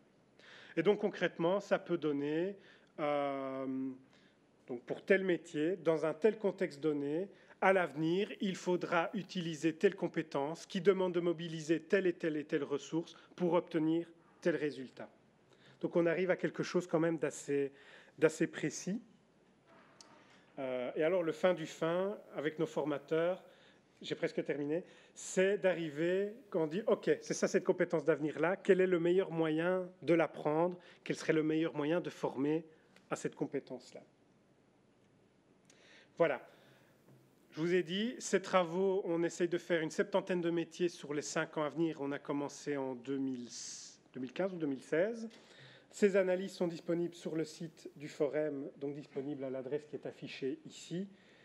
J'ai terminé, Pascal, donc je suis dans les clous et je vais donc laisser la parole. Je ne sais plus si c'est à Nathalie ou à Anne-Sophie. Anne-Sophie. Anne-Sophie, voilà, pour les résultats d'un de ces travaux prospectifs. Voilà. Merci, David. Donc, nous allons avoir maintenant deux témoignages métiers qui ont bénéficié de l'approche. Et donc, j'ai le plaisir d'accueillir donc Anne-Sophie Prévost, responsable veille et sensibilisation à design innovation, qui va nous parler du métier de digital UX designer. Voilà, merci. Bonjour à tous. Donc effectivement, comme Pascal vient de le dire, je suis responsable de la veille chez Design Innovation, qui est donc le centre de compétences dédié à la créativité, au design et à l'innovation en Wallonie. On a pu expérimenter la méthode Ability to Perform avec David fin d'année 2016, donc c'est encore relativement récent, et on est en pleine exploitation des résultats obtenus dans le cadre de cette méthode. Donc voilà, je vais faire un bref résumé des bénéfices que nous, on a tirés de l'exploitation de cette méthode qui est tout à fait spécifique. Alors, le sujet qui nous a intéressés, c'est effectivement celui de Digital UX Designer. Je vais revenir sur le terme et sur ce qui l'englobe. Mais ce qui nous a d'abord amené à nous intéresser vraiment à ce métier et à le proposer dans le cadre des ateliers mis en place par la MEF, c'est Donc ça, c'est un peu les différents points sur lesquels je vais revenir. Mais l'identification du métier, c'est effectivement la politique de veille qui est menée en interne chez Design Innovation qui nous a permis d'identifier qu'il se jouait autour de ce métier un enjeu assez important pour les années à venir. On a pu détecter, voilà, depuis un certain temps déjà, hein, le terme n'est pas spécialement récent, mais vraiment une expansion de cette appellation UX designer, avec un domaine d'application privilégié qui est celui du digital, c'est-à-dire qu'on trouve effectivement le métier du UX designer appliqué à d'autres sphères que la sphère digitale, mais on entrevoyait ici vraiment un domaine d'application privilégié sur lequel on souhaitait s'attarder. Et puis, une vraie difficulté à définir ce métier avec des définitions même parfois très différentes d'un professionnel à l'autre, d'un article à l'autre. Enfin voilà, beaucoup de choses qui méritaient, à notre avis, de vraiment se pencher sur ce métier. Alors, on voyait ce terme d'UX designer déjà appliqué à des notions de produits physiques. Avec voilà, la dimension, tout ce qu'on appelle l'UI, c'est donc l'interface utilisateur qui est directement liée à la notion de produit, et puis la notion d'UX, donc d'expérience utilisateur, qui, elle, intègre une dimension liée aux usages, une dimension liée à l'émotionnel, à la façon dont le produit est perçu par l'utilisateur. Donc ça, on travaille déjà dessus depuis quelques années dans un cadre plus directement lié au design de produits. Et puis ici, on rentrait donc dans la sphère digitale avec la problématique des overlaps potentiels avec d'autres métiers déjà existants. Je vous ai parlé de l'UI développeur rapidement juste avant. On a bien sûr le développeur en tant que tel d'application qui va être sur tous les aspects techniques, front-end et back-end du développement d'un objet digital. Et on ne percevait pas forcément de manière très claire la place que prenait l'UX designer sur la partie recherche, mais aussi sur la partie vraiment conception des produits digitaux. Donc ça, c'est un peu la genèse du projet qui a été mené avec la MEF.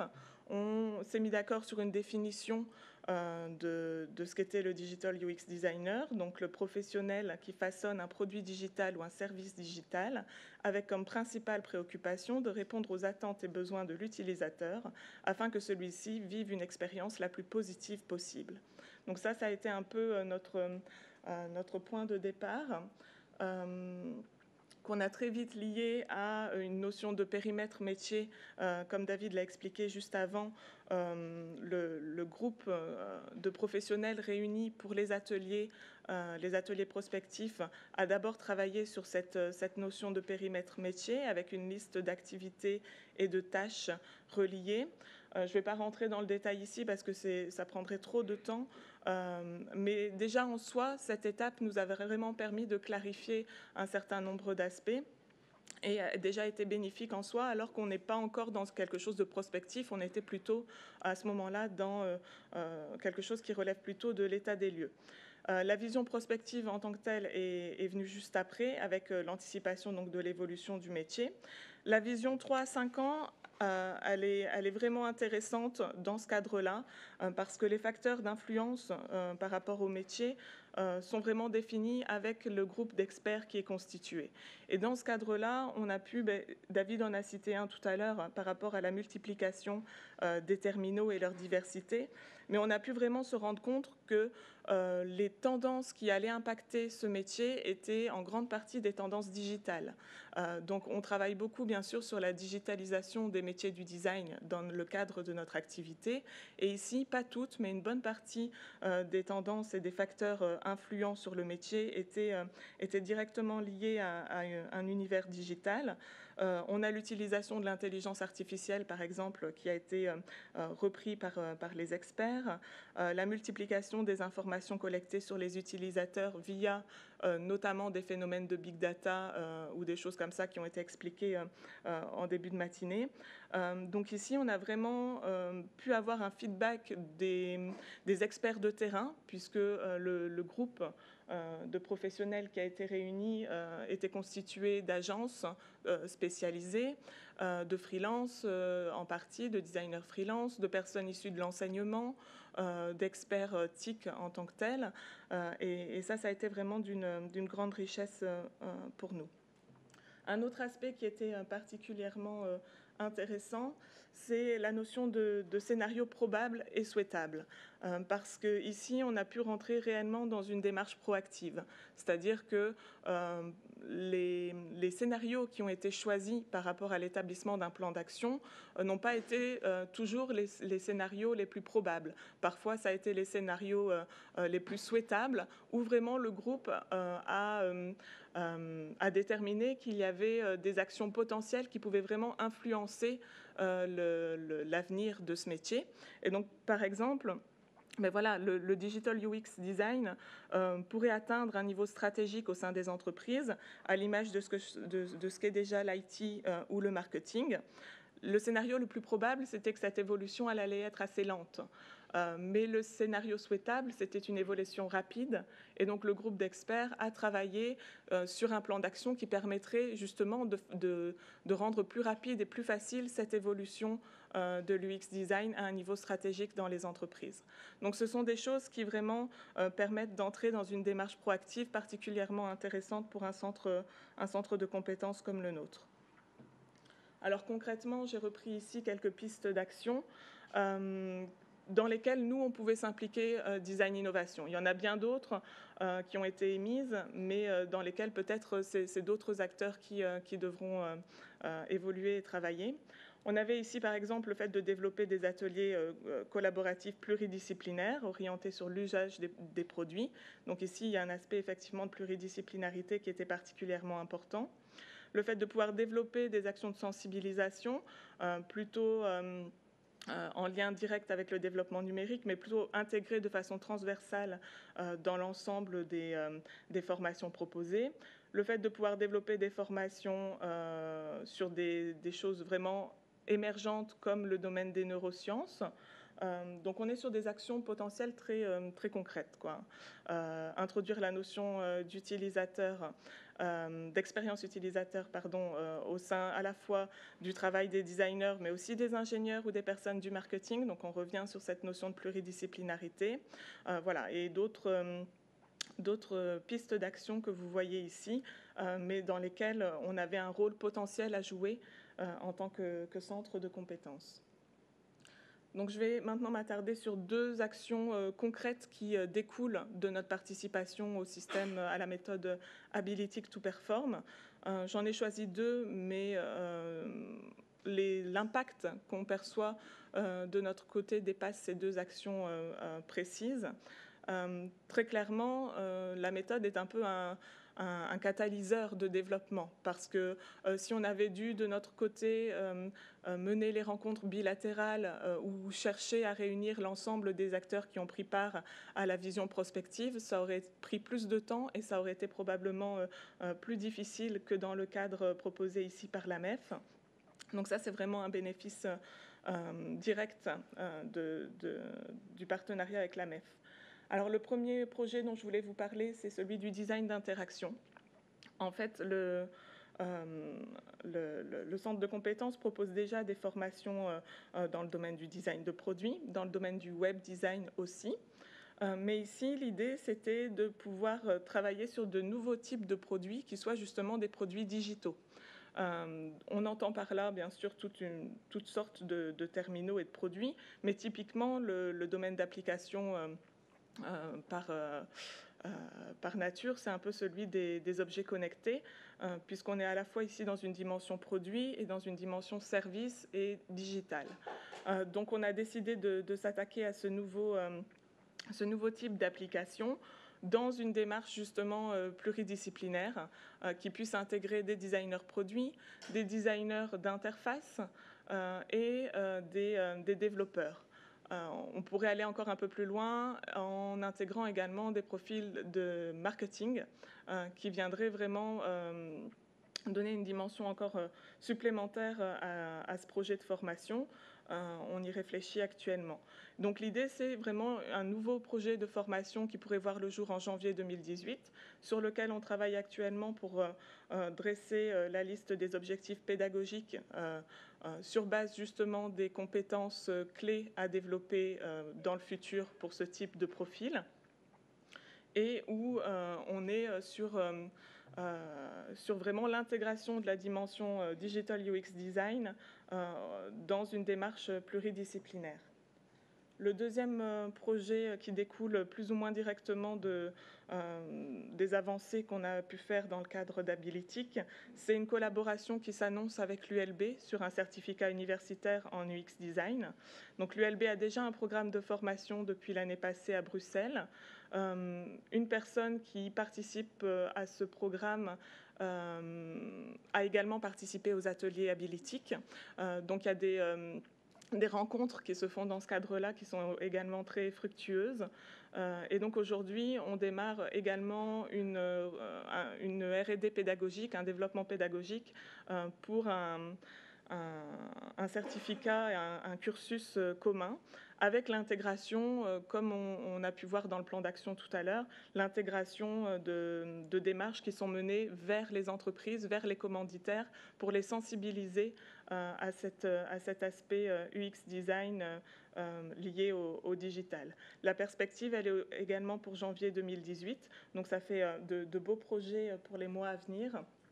Et puis, j'ai presque fini. Et concrètement, c'est aussi l'opportunité de se rapprocher d'autres centres de compétences. Le centre CPEGRA avait participé à ces ateliers.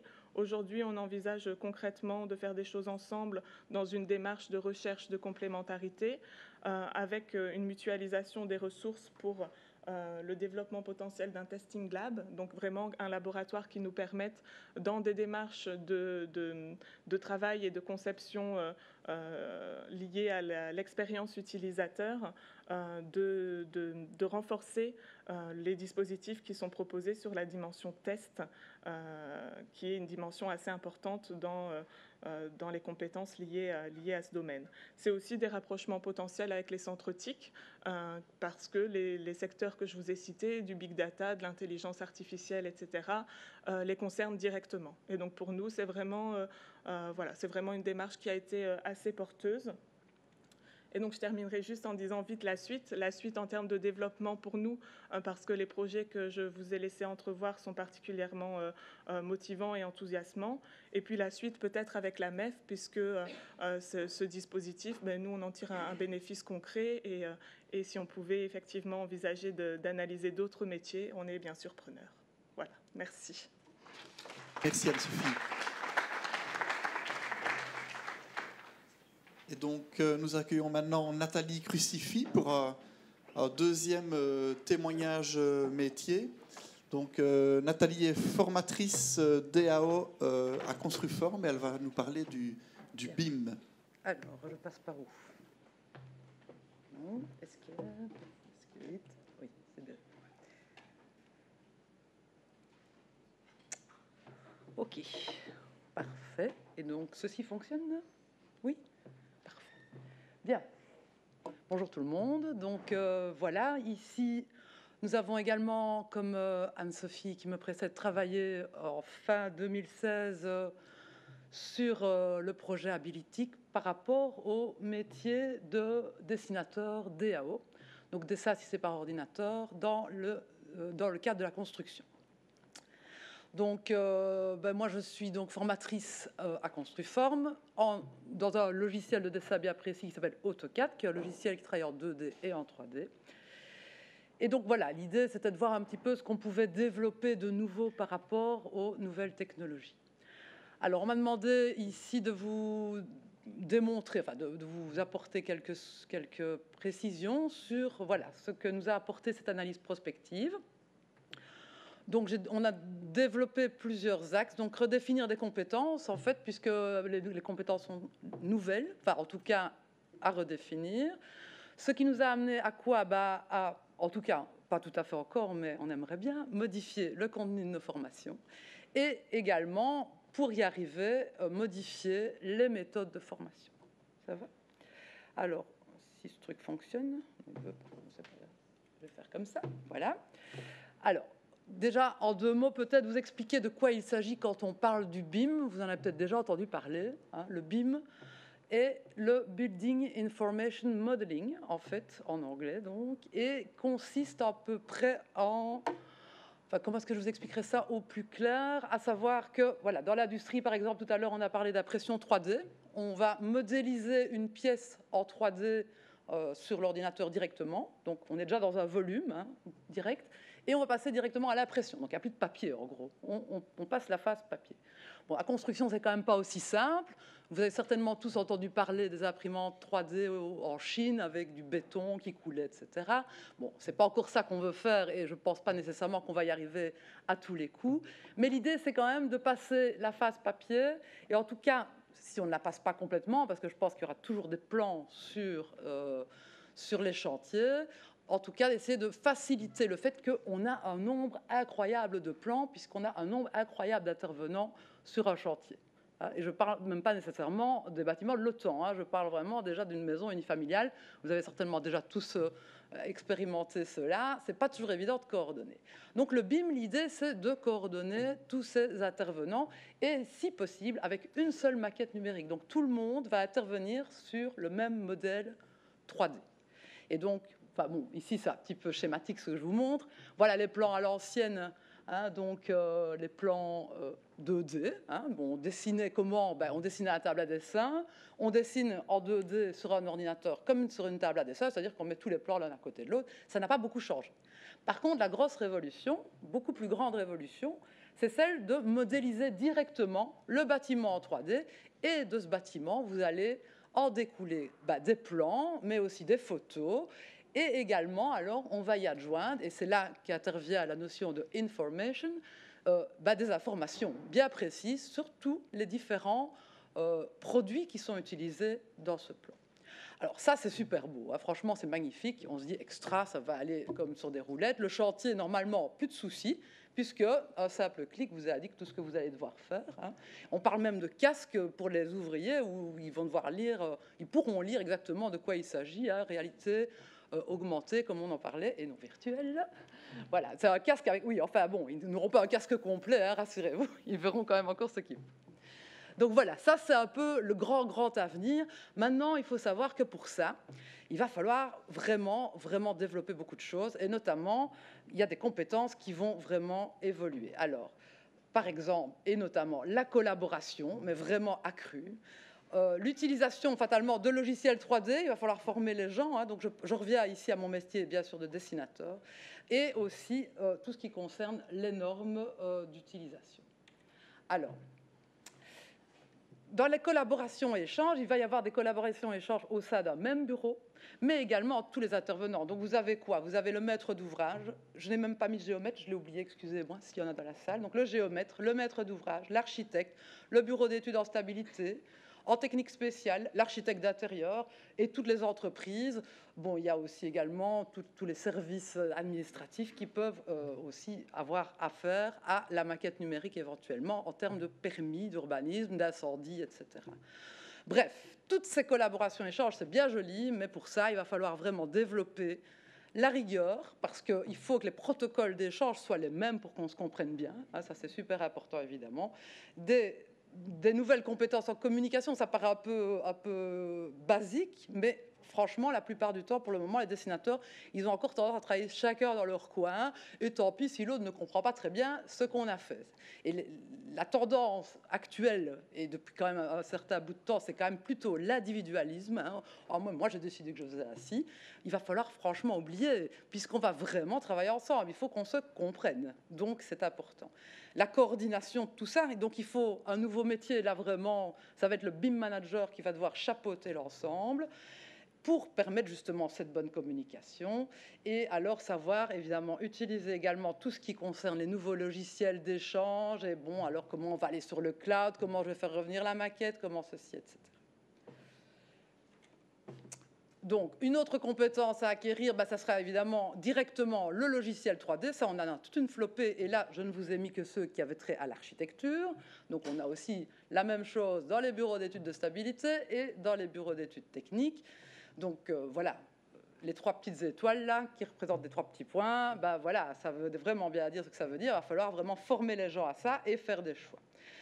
Et les compétences à développer, enfin, qui vont devoir être vraiment réactivées dans ce cadre-là, c'est la vision dans l'espace, qui est déjà présente pour tout dessinateur, mais qui est, enfin, moi je le vois bien en donnant simplement AutoCAD en 2D et en 3D, il y a quand même, c'est pas évident, vous êtes devant un écran tout plat et vous devez voir quelque chose qui est en 3 dimensions, c'est quand même pas si facile. Il faut beaucoup bouger, beaucoup se tracasser. Voilà, ça demande quand même un certain temps d'adaptation. La maîtrise de l'informatique, évidemment, mais ce n'est pas encore si acquis nécessairement. Hein. Chacun connaît son petit logiciel, mais ce n'est pas pour ça qu'on les connaît dans les moindres détails. Et en plus, toutes les compétences de communication. Et alors bien connaître ce qui devrait être déjà le cas aussi, bien sûr, mais les différentes étapes de la construction, parce que là, on va modéliser le bâtiment dans ses moindres détails. Donc, il faut connaître vraiment tous les détails techniques. Avant, je dois vous l'avouer, moi-même, je suis architecte de formation, j'ai travaillé comme dessinatrice dans des bureaux. Parfois, quand on travaille au 50e, on se dit, le petit détail là, je ne sais pas trop comment ça marche, pouf, c'est pas grave, on verra sur chantier. Ça ne va pas, ça ne va plus aller, c'est ce qu'on veut éviter, c'est bien normal, mais en attendant, en amont, il va falloir vraiment bien former les gens. Et donc aussi également au niveau de toutes les normes, il y en a déjà, mais il y en a qui vont s'ajouter puisqu'il y aura les normes de communication liées à ce BIM. Et il va falloir en plus trier toutes les informations parce que les normes, vous les retrouvez sur Internet, vous avez tout ce que vous voulez. Le problème étant de trier les informations. Alors, sur base de tous ces constats qui ont été faits dans le cadre de notre habilitique, voilà, on s'est dit, il faudrait quand même repenser les formations, ça c'est sûr. Donc la formation actuelle que nous donnons à Construform, donc Construform Hainaut, Construform Liège, nous avons pour le moment un module 2D, donc on part de la base. Hein, donc nous avons des personnes qui sont en lien avec la construction, c'est très, on est encore très loin, on n'est pas nécessairement avec des dessinateurs de formation, parfois oui. Donc on a un module 2D, stage en entreprise, un module 3D, une initiation sur un logiciel de rendu qui s'appelle 3ds Max, un projet personnel à mener sur base de toutes ces compétences, une aide à la recherche d'emploi, un brevet VCA qui est un petit module de 3 jours sur la sécurité sur les lieux de travail et une initiation à la performance énergétique des bâtiments. Voilà, donc c'est déjà pas mal, hein. Ceci dit, ça nous prend quand même 5 mois tout ça, l'air de rien. Et puis, voilà un peu déjà la formation que je vais commencer la semaine prochaine. On a déjà ajouté quelque chose. Bon, c'était en gestation. Hein. Je ne vous dis pas qu'Habilitique a tout amené, mais ça tombait quand même plutôt bien parce qu'on a mis, le fait que plusieurs logiciels vont maintenant être utilisés. On va donner un petit logiciel qui s'appelle SketchUp, certainement déjà entendu parler. Voilà, ce n'est pas encore la grande révolution, mais ça va apporter une nouveauté. Ça sera une petite initiation de 5 jours. On va donner du néerlandais. C'est un petit peu étonnant parce que les dessinateurs ne parlent pas énormément en général, ils sont sur leur PC. Mais bon, voilà, il y a du travail en Flandre. Monsieur ne nous dira pas le contraire. Et donc, nous avons souvent affaire à des personnes qui sont un petit peu empâtées par rapport aux langues étrangères, ici avec les dessinateurs. Et c'est l'occasion, en tout cas, de leur donner le goût et surtout un peu de dédramatiser l'apprentissage des langues et en particulier du néerlandais qui malheureusement a parfois mauvaise presse chez nous, alors qu'on est à Liège et qu'on est vraiment à côté de Maastricht, là où il y a aussi beaucoup d'emplois.